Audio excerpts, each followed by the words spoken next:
So మనందరికీ Honda bikes అంటే చాలా ఇష్టం. ఎందుకంటే మంచి మైలేజ్ వస్తుంది, ఇంజన్ స్మూత్గా ఉంటుంది, ఇంజన్ యొక్క లైఫ్ కూడా చాలా బాగుంటుంది.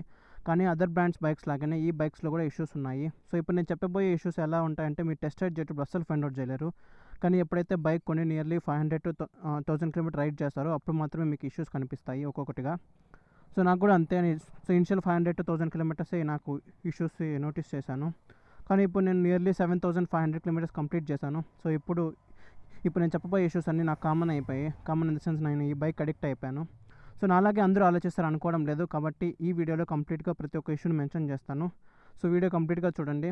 సో ఎవరైతే ఈ బైక్ కొనుక్కొని ప్లాన్ చేస్తున్నారో, లేకంటే ఈ బైక్ టెస్ట్ రైడ్ చేయాలని ప్లాన్ చేస్తున్నారో వాళ్ళు ఈ వీడియో కంప్లీట్గా చూడండి. సో ప్రతి ఒక్క ఇష్యూస్ని మీరు టెస్ట్ రైడ్ చేసేటప్పుడు ప్రాపర్గా చెక్ చేసుకోండి. మీకు ఈ ఇష్యూస్ ఎటువంటి బాదరింగ్ కలిగించడం లేదు అంటే మాత్రం ఈ బైక్ తీసుకోండి. లేకంటే మీరు వేరే ఆప్షన్కి చూస్ చేసుకోవచ్చు. మీరు వేరే బైక్ తీసుకోవచ్చు. సో పదండి రైడ్ చేస్తూ ఒక్కొక్క ప్రాబ్లం గురించి డిస్కస్ చేద్దాం. సో ఇప్పుడు నేను చెప్పబోయే ఇష్యూస్కి ప్రతి ఇష్యూకి కొంచెం పాజిటివ్ ఉంటుంది, కొంచెం నెగిటివ్ ఉంటుంది. సో ఈ ఇష్యూస్ అనేది అందరినీ బాదర్ చేయవు. కాకపోతే చెప్పడం అనేది నా బాధ్యత కాబట్టి నేను చెప్తున్నాను. సో ఫస్ట్ ఇష్యూ ఏమంటే లెస్ పవర్. సో ఈ బైక్ అనేది 21 bhp 30 Nm టార్క్ మాత్రమే డెలివర్ చేస్తుంది. సో ఇది క్లాసిక్ బైక్ కాబట్టి టార్క్ ఎక్కువ ఉంది, పవర్ అనేది తక్కువ ఉంది. నేను ఈ బైక్ రాకముందు NS200 డ్యూక్ 250 రైడ్ చేసేవాడిని. సో ఆ బైక్ యొక్క పవర్ అనేది 24 bhp, డ్యూక్ అనేది 30 bhp డెలివర్ చేసేది. సో ఈ బైక్తో కంపేర్ చేస్తే నియర్లీ 5 to 10 bhp ఎక్కువ. సో ఆ బైక్స్ యొక్క ఇనిషియల్ యాక్సలరేషన్ ఎక్కువ ఉంటుంది, at the same time top end బాగుంటుంది. సో ఈ బైక్స్ యొక్క మేజర్ ప్లస్ పాయింట్ ఏమంటే మిడ్ రేంజ్. కూడా నాలాగా వేరే బైక్స్ని అంటే స్పోర్టీ బైక్ని ఈ బైక్ వస్తే మీకు కూడా పవర్ తక్కువ అని అనిపించవచ్చు. కాబట్టి ముందుగా నేను చెప్తున్నాను. కానీ ఈ బైక్ ఉన్న మేజర్ ప్లస్ పాయింట్ ఏమంటే మిడ్ రేంజ్. సో మీరు 70 to 110 km/h ఎటువంటి బజ్ లేకన్నా, ఎటువంటి వైబ్రేషన్ లేకన్నా మీరు రైడ్ చేయొచ్చు. కానీ నేను చెప్పిన NS200 కానీ డ్యూక్ 250 కానీ మీరు 100 క్రాస్ అయితే మీకు ప్రాపర్ వైబ్రేషన్స్ వచ్చేస్తాయి.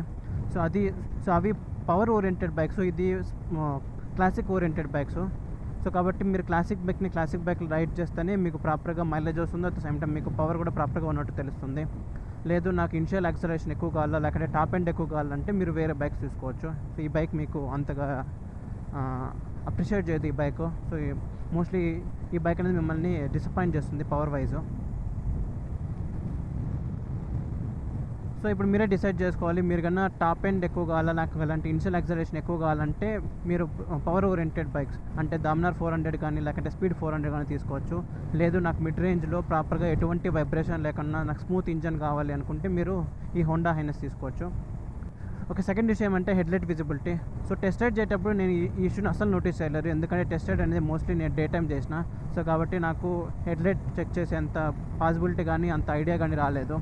కానీ నేను బైక్ కొనుక్కున్న తర్వాత ఒక సిటీ రైడ్ కానీ ఒక హైవే డ్రైవ్ కానీ వేశాను. అప్పుడు నాకు ఈ హెడ్లైట్ విజిబిలిటీ ఎంత తక్కువ ఉందో తెలిసింది. నేను రీసెంట్గా ఒక హైవే రివ్యూ కూడా చేశాను. దాంతో ఈ హెడ్లైట్ విజిబిలిటీనే పెద్ద కన్సర్నింగ్ పాయింట్గా మెన్షన్ చేస్తూ చెప్పాను. సో మీరు ఆ వీడియో చూడకపోతే నేను కార్డ్స్లో లింక్ ఇస్తాను, అట్ ద సేమ్ టైం డిస్క్రిప్షన్లో కూడా ఇస్తాను, చెక్ చేయండి. సో నేను హోండా వాళ్ళని అడిగితే సో వాళ్ళు ఏం చెప్పారంటే ఇండియా లాస్ అలా ఉన్నాయి సార్, మేమేం చేయలేము. ఇండియన్ లాస్ అనేది హెడ్లైట్ యొక్క విజిబిలిటీ వాట్ యొక్క సైజ్ పెంచకూడదు అని చెప్పారు. అందుకే ఈ బైకే కాదు ప్రతి ఒక్క బ్రాండ్ బైక్ యొక్క హెడ్లైట్ విజిబిలిటీ అలానే ఉందని. సో కాబట్టి మీకు ఈ బైక్ కొనుక్కుంటే ఉన్న ఒకే ఒక ఆప్షన్ అంటే ఫాగ్లైట్స్. సో ఫాగ్లైట్స్ ఫిక్స్ చేసుకొని నేను ఇష్యూని ఫిక్స్ చేసుకుంటాను అంటే అప్పుడు మీకు ఈ బైక్ అనేది సెట్ అవుతుంది. లేకపోతే మీరు వేరే ఆప్షన్ చూసుకోవచ్చు. వేరే ఆప్షన్ అన్న వేరే బైక్లో కూడా అంతే హెడ్లైట్ విజిబిలిటీ అనేది చాలా దారుణంగా ఉంది ఇప్పుడున్న ఇండియన్ లాస్ ప్రకారం. ఓకే, సో నెక్స్ట్ ఇష్యూ ఏమంటే tall gearing. So tall gearing అనేది కొంతమందికి అడ్వాంటేజ్ అనిపించవచ్చు, కొంతమందికి డిసడ్వాంటేజ్ అనిపించవచ్చు. సో మీరు మోస్ట్లీ హైవేలో రైడ్ చేస్తుంటే మీకు టాల్ గేరింగ్ అనేది పెద్ద ప్లస్ పాయింట్. సో ఎందుకంటే మీరు ప్రతిసారి గేర్ షిఫ్ట్ చేయాల్సిన అవసరం లేదు. ఒక గేర్కి ఇంకొక గేర్కి మధ్య ఉన్న స్పీడ్ రేంజ్ అనేది చాలా ఉంటుంది. సో కాబట్టి మీరు 80లో 4th గేర్లో పెట్టుకొని ఆరామ్సే వెళ్ళిపోవచ్చు. మీరు కన్నా 5th గేర్ పెట్టాలనుకుంటే మీరు అప్పుడు 100 పైన ఉండాలి. సో అప్పుడే మీకు ప్రాపర్గా మీకు పవర్ అందుతుంది. లేదు నేను 5th గేర్ అనేది 70లో రైడ్ చేస్తానంటే మీకు అప్పుడు పవర్ రాదు, మీకు ల్యాగ్ వస్తుంది. సో కానీ సిటీలో రైడ్ చేసే వాళ్ళకి ఇది పెద్ద నెగిటివ్, ఎందుకంటే సిటీలో ప్రతిసారి మీరు క్విక్ యాక్సలరేషన్ కోసం డౌన్ షీట్ చేయాల్సి వస్తుంది.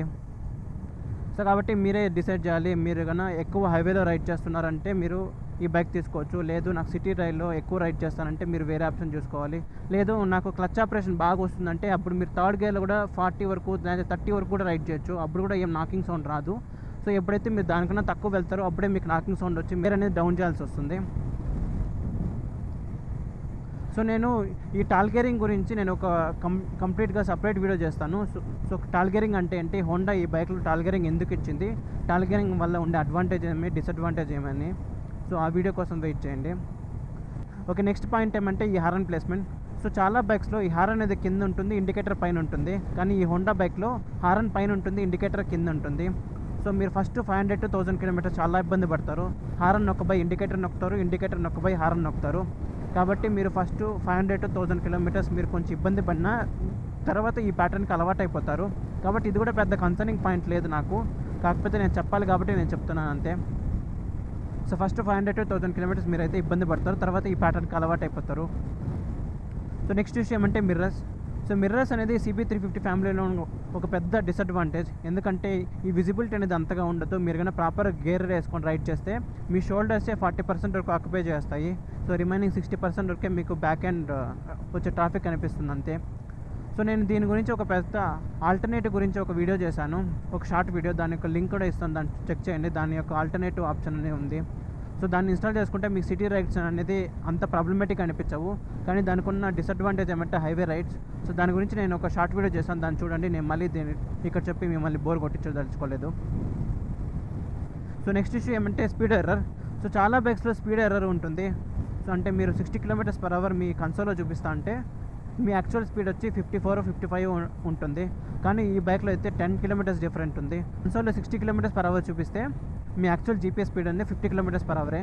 సో ఇది కూడా పెద్ద కన్సర్నింగ్ పాయింట్ కాదు, కాకపోతే నేను ఈ టెస్ట్ రైడ్లో ఇది నోటీస్ చేయలేదు కాబట్టి ఇప్పుడు నోటీస్ చేశాను కాబట్టి మీకు చెప్తున్నాను అంతే. సో నెక్స్ట్ ఇష్యూ వచ్చి సస్పెన్షన్. సో సస్పెన్షన్ కూడా నాకు టెస్ట్ రైడ్లో చేసేంత టైం కానీ అంత ఛాన్స్ కానీ దొరకలేదు. ఎందుకంటే నేను టెస్ట్ రైడ్ చేయాలంటే ఇలాంటి రోడ్స్ అన్నీ చాలా బాగుంటాయి. అప్పుడు నాకు సస్పెన్షన్ అనేది చాలా స్మూత్గా అనిపించింది. కానీ ఎప్పుడైతే నేను బైక్ కొన్నానో కొన్ని బెంగళూరు ట్రాఫిక్లో ఎప్పుడైతే బ్రిడ్జెస్ పైన రైడ్ చేశాను, బ్రిడ్జెస్ మధ్యలో జంక్షన్స్ పాయింట్స్ ఉంటాయి, ఆ జంక్షన్ పాయింట్ మధ్యలో రైడ్ చేశాను. అప్పుడే నాకు తెలిసింది ఈ హోండా హైనస్లో సస్పెన్షన్ అనేది ఇంత స్టిఫ్గా ఉందా అని. సో నేను దీనికన్నా ముందు రాయల్ ఎన్ఫీల్డ్ క్లాసిక్ 350 రైడ్ చేశాను. సో ఆ సస్పెన్షన్ అనేది చాలా స్మూత్గా ఉంది కంపేర్ టు హైనస్.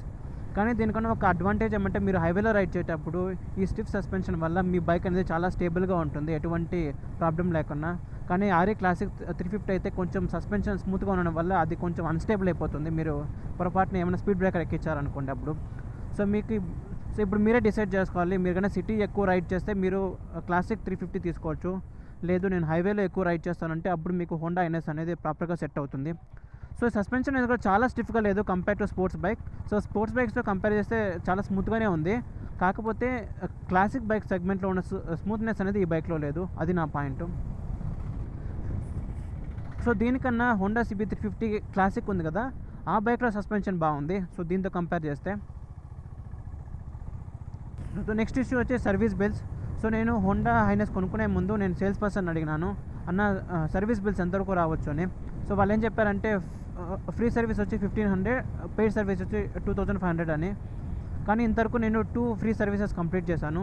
ప్రతి ఒక్క సర్వీస్లోనూ నేను నియర్లీ 2200 ఇంకా 2500 వరకు స్పెండ్ చేశాను. ఓకే, సో ఆఫ్కోర్స్ హోండా అనేది దీంతో ఫుల్లీ సింథటిక్ ఆయిల్ యూస్ చేస్తుంది. కానీ అదర్ బ్రాండ్స్ క్లాసిక్ బైక్స్ అయితే సెమీ సింథటిక్ ఆయిల్ యూస్ చేస్తారు.